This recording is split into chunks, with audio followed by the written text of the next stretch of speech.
home 3 a.m. at JFK. Hi, everyone. Welcome to this week's part 2. I know that was shocking for David, but it's a video edit, which is the first time.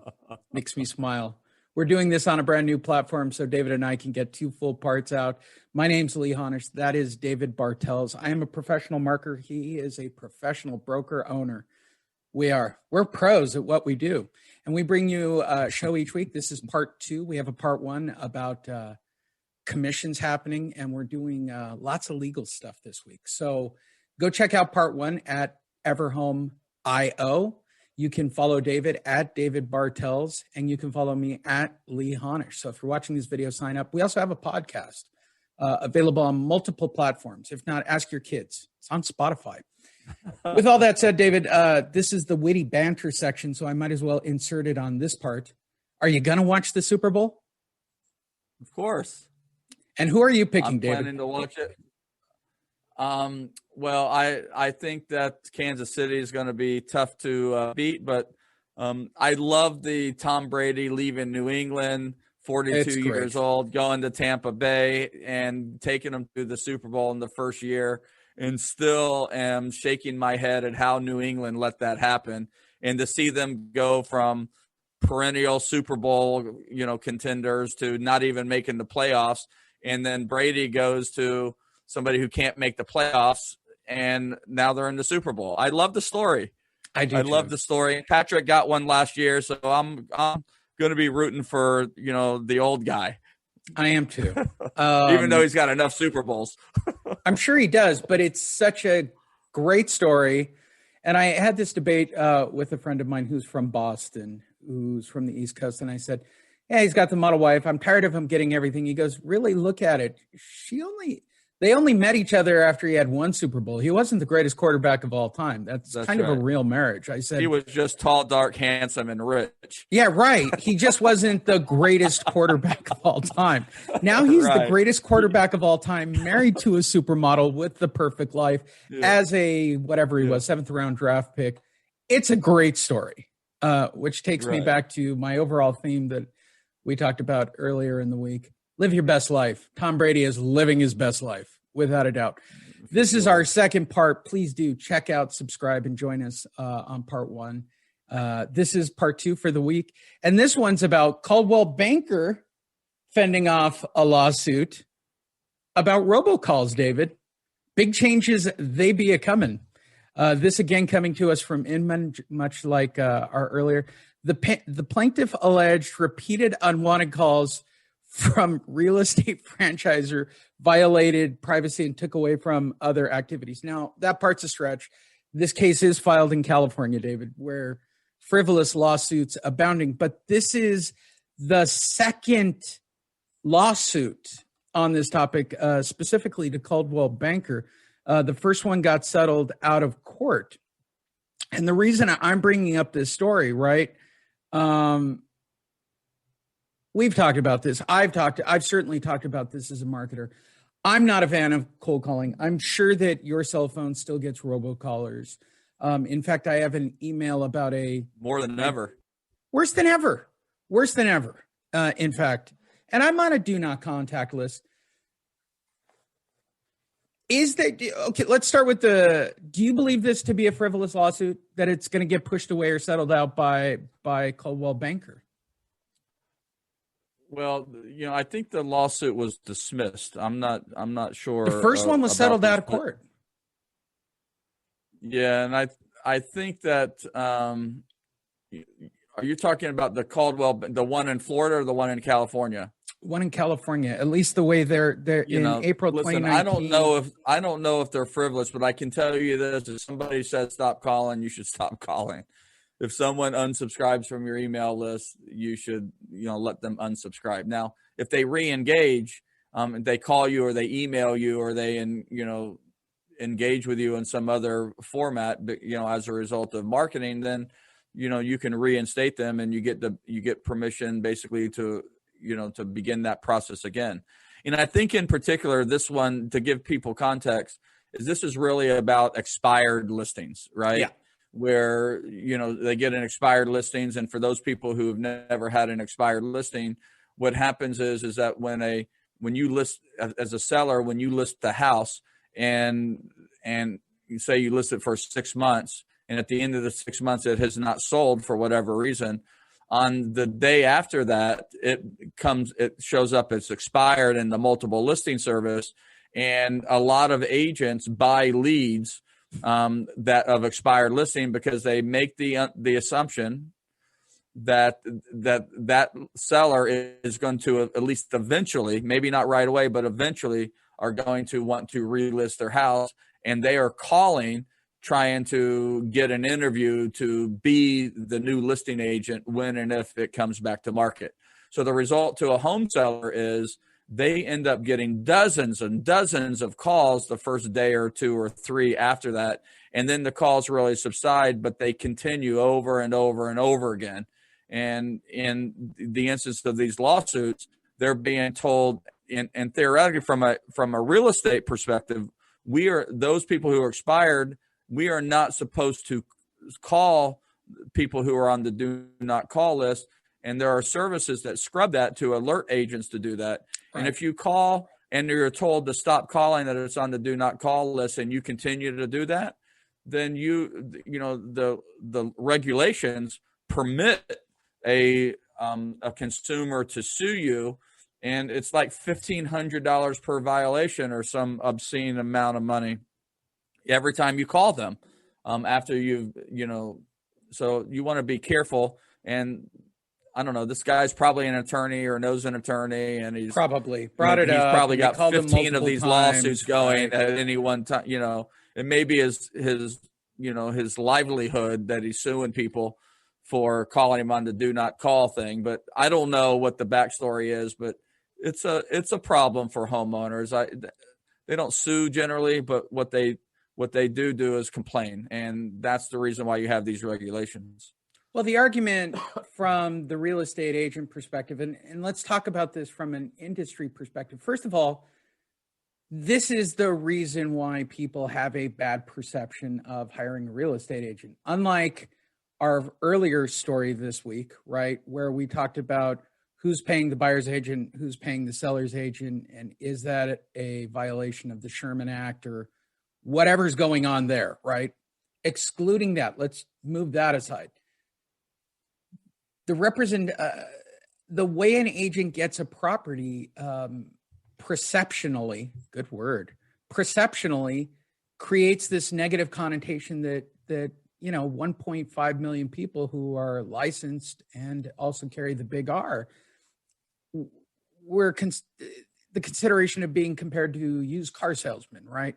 Where you're willing to do anything for the deal. So let's talk about this from a perception standpoint. Well, let me give you a perception story. Last week, I listed a new house. So I was walking the lot, and he's got in the house above the guy, I got the listing. It's a little $1.3 million property. It's zoned for horses. And he was taking me out of the main house and up the hill where the horse corral was. And adjacent to this lot was a driveway that took it up to a flat lot, a flag lot, all the way up, above his property.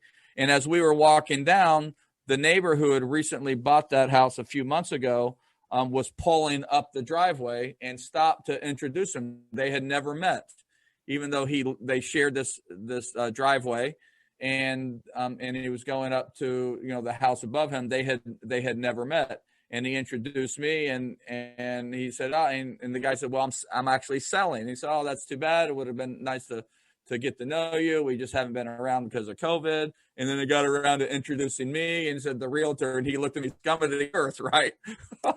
Right. I laughed. I said, well, in some circles, I guess that's true.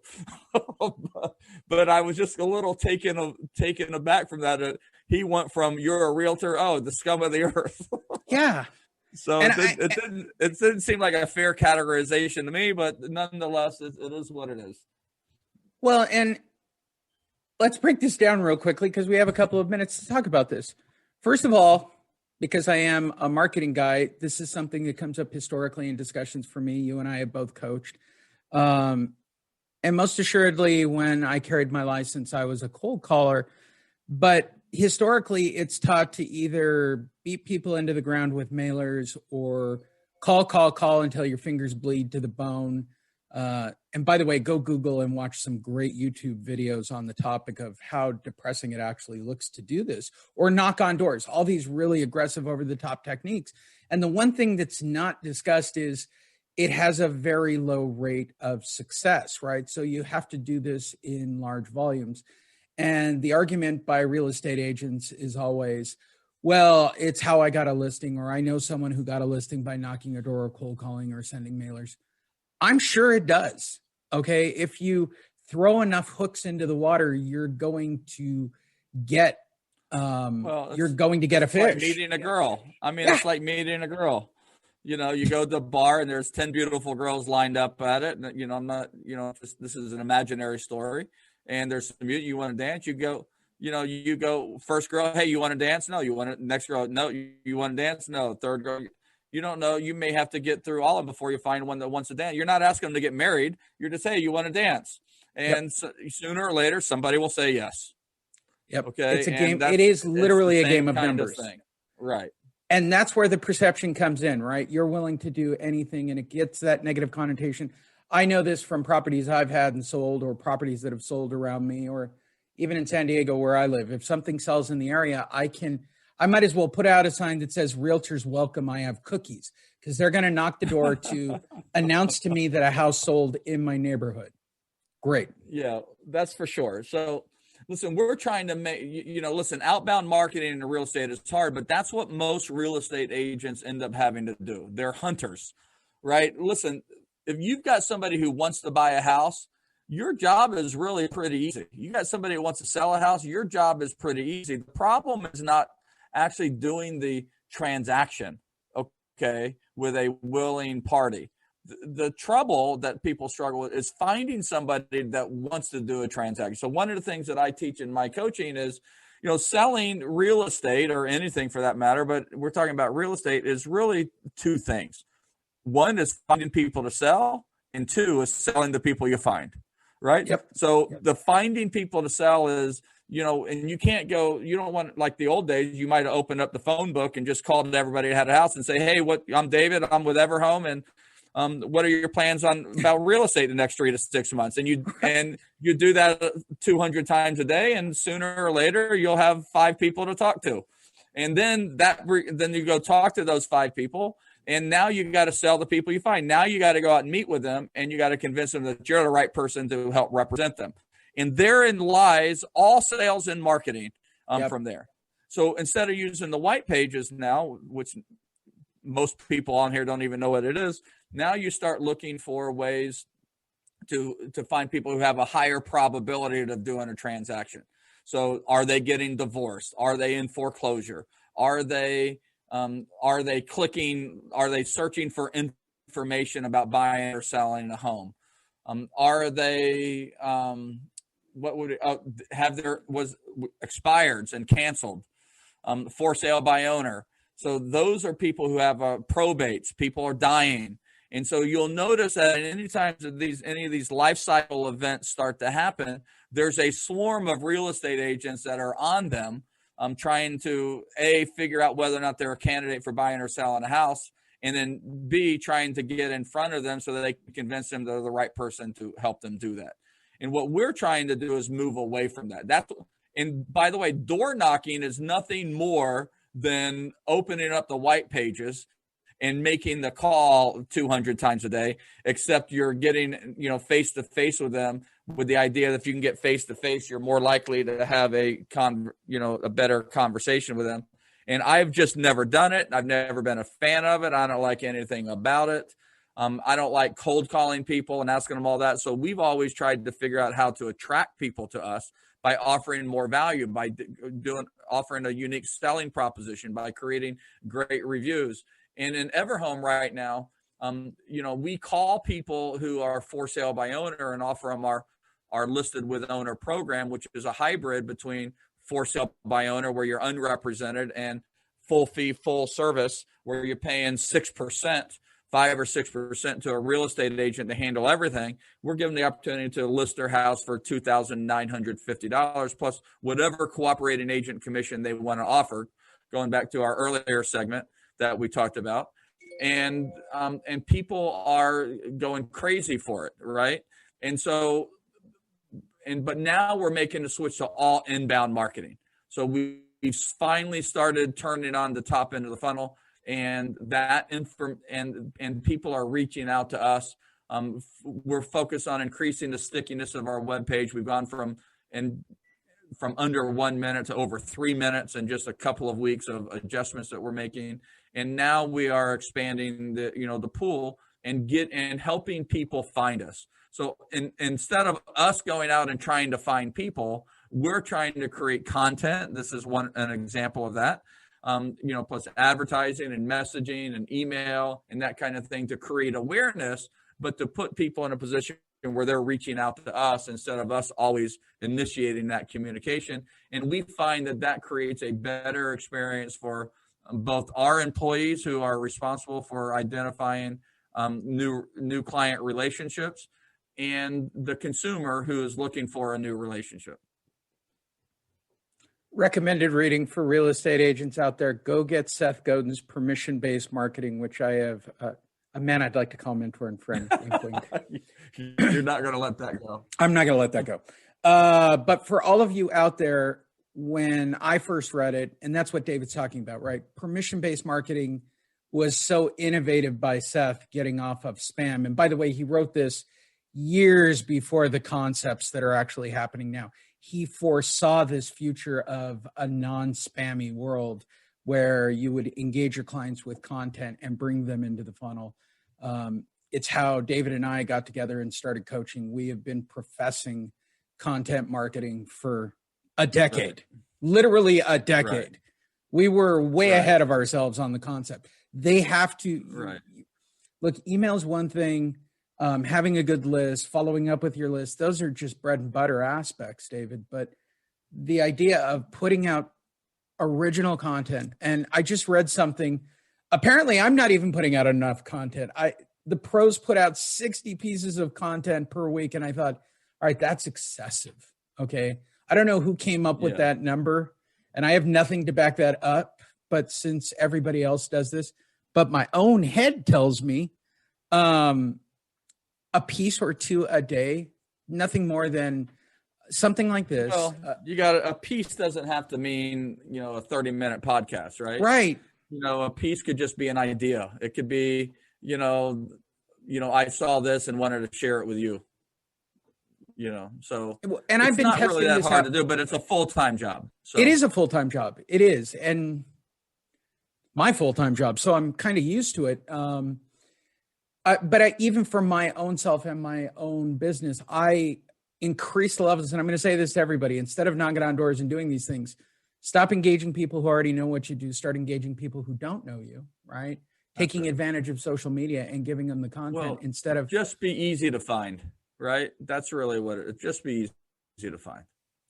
And the one thing that I wanted to bring up and close this particular episode out with is, and I've seen this with a lot of industries, there's a multi-million-dollar industry that's based on the backbone of educating agents this way. Since this is directly related to us and we're a part of that industry as well, we do teach a different way when we're in coaching mode.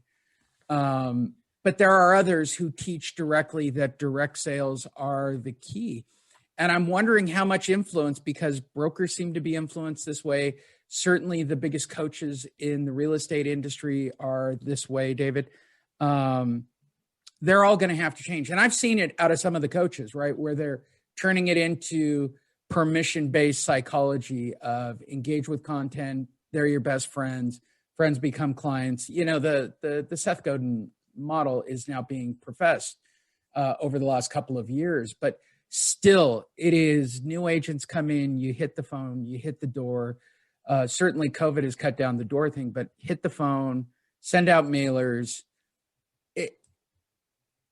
I'm just wondering, because the backbone is so great on these topics, I'm interested to go to the next National Association of Realtor trade show, the next big one, to see what has happened to the industry, right? We've now had a couple of years off where the agents aren't being resold the latest lock boxes or the latest CRM gimmick. A lot of these companies are going to go out of business. And I wonder where the direction of everything's going, especially in marketing. Do you think there will be an industry-wide change in the way marketing is done as well? It's going to be very slow. I mean, what you're seeing, the old school is not going. Mailers don't seem to be going away. Phone calls aren't going to go away. Texting is, new. You're seeing, CRMs are becoming easier to use. There are a lot of companies out there that are producing content that can be used by, they create content once and then they sell it to 5,000 agents. And you're seeing that. You're seeing content creators for agents who don't want to do it. Right. But it's really designed they're not leading with that. They're supplementing the old school methods. It's still an old school business being taught by old school people. And it's going to probably take a generation for that to change. So when, the newer guys are, they're more, I look at my son, right? And he's more naturally adept at social media than I do. But he still does mailers and he still does, he still hires an ice cream truck once a year to go to a park and invite his clients. And, he still does, some of the old school things. But he never learned. I never taught him to do cold calling because I don't, that's not what we do. We generate warm leads and we work to make them hot. And, I love getting realtor postcards because I read them all and I get ideas about how what I do. I get ideas of how they're positioning things but I don't go buy new postcards around that. I create digital content based on their postcards. I say that's a good message. Let's make it digital and put it out there that way. So the world is changing, but it's going to be slow. It's going to be slow because people don't understand it. People don't get it. And people don't want to take time to create original content, nor do they, and they can't quantify it because they want immediate gratification. And it's just hard to get in an electronic digital world. Check out Everhome. It's the name of the show. It's the reason we do this each and every week. They're kind enough to sponsor it. It's the name. I'll say it again. The name of the show. Go to everhome.io.